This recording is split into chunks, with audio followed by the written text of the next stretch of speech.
To be honest, I didn't think they ever had a case. There was no real way of wiggling out of it, but oh well, roll titles.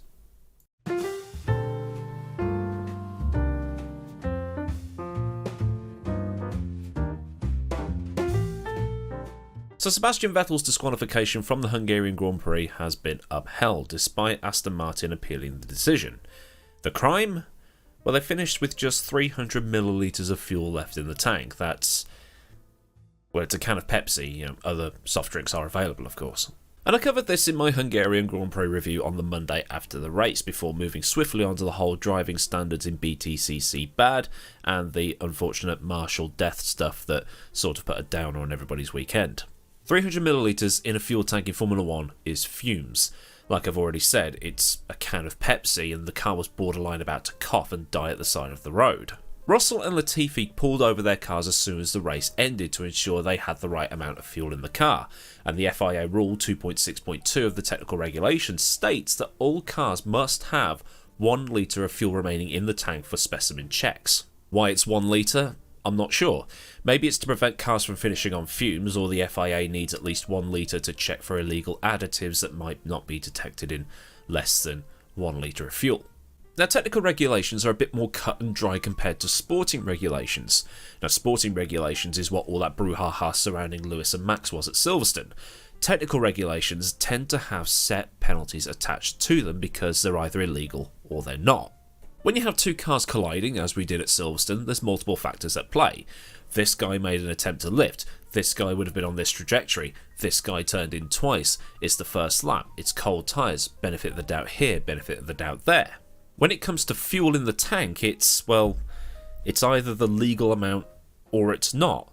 And, you have to have this much left over at the end of the race, or we will apply the standard penalty associated with it.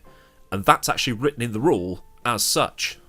So Aston Martin, like Red Bull, had the right to appeal, and they did so, saying that while there had indeed been 300 millilitres left in the tank, Aston Martin then argued that at the time the FIA had taken the sample, it had 300 millilitres left in the tank, but then after the cars returned to them, following the checks in Parc Ferme, they discovered the leak that led to 300 millilitres of fuel being in the tank, despite the onboard fuel computer and sensors and all that other gubbins they carry with them saying that there was actually 1.14 litres left in the tank.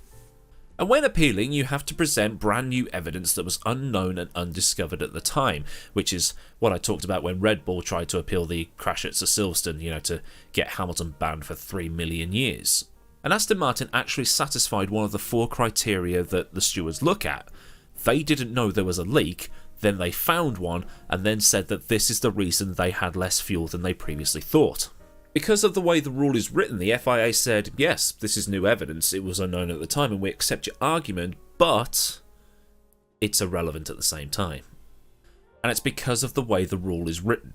1 litre of fuel or the standard penalty, which is disqualification. There are no exceptions, no wiggle room, no yeah but for this rule. And the steward said that under the rules, it unequivocally calls for a remaining amount of 1 litre of fuel and does not allow any exceptions under which circumstances or for what reasons. I love the way that these are worded. So despite having a reason, it was chucked out, which is a waste of time protesting if you ask me. And the rule is also written that we didn't gain an advantage is not an excuse. 1 litre or bust. And it is pretty gutting for Aston Martin and for Vettel, who would have been the team's best result of the season, and the constructors' points could have proved valuable at the end of the season, especially since Stroll did his pro gamer move at the start, along with Bottas obviously. And fans have been getting pretty vocal on the internet as well, saying why should Vettel be penalised for the team's mistake, punish them constructors' points and so on, with one guy on Facebook saying that there is precedent for doing this and listed Schumacher in 97, McLaren in 2007 and Racing Point in 2019. Except a precedent is usually set for the same offence. So let's look at these in order.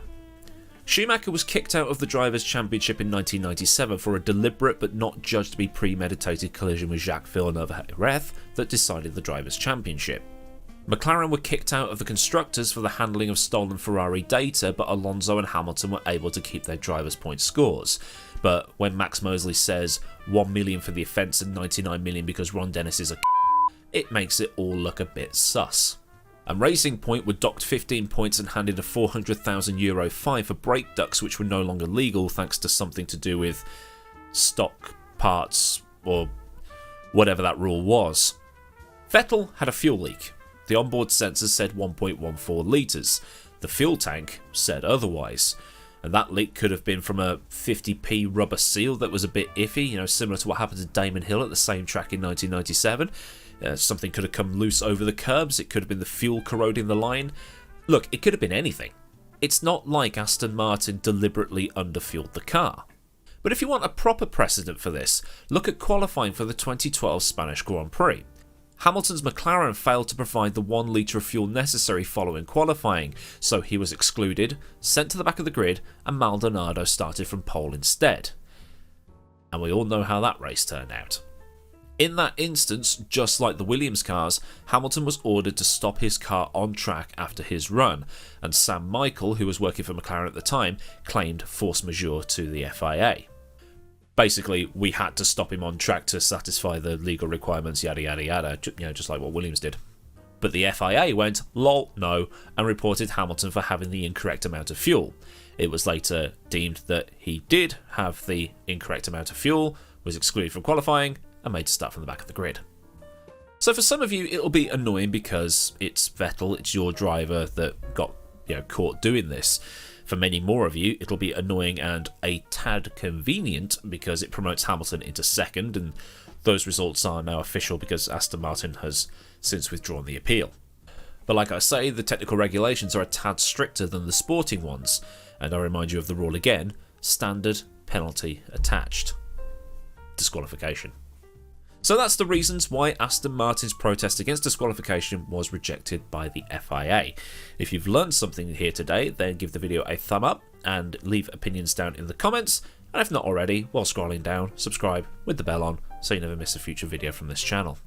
Massive thanks as ever go to the good folk of Patreon for their continued support, and if you wish to join them or just join in the nattering on Discord or follow me on social media, I'll leave all the relevant links down in the description box for you. So until next time, I've been AdmiralLaWind, have a great day wherever you live in the world, and I'll see you all again soon for another video. So until then, goodbye.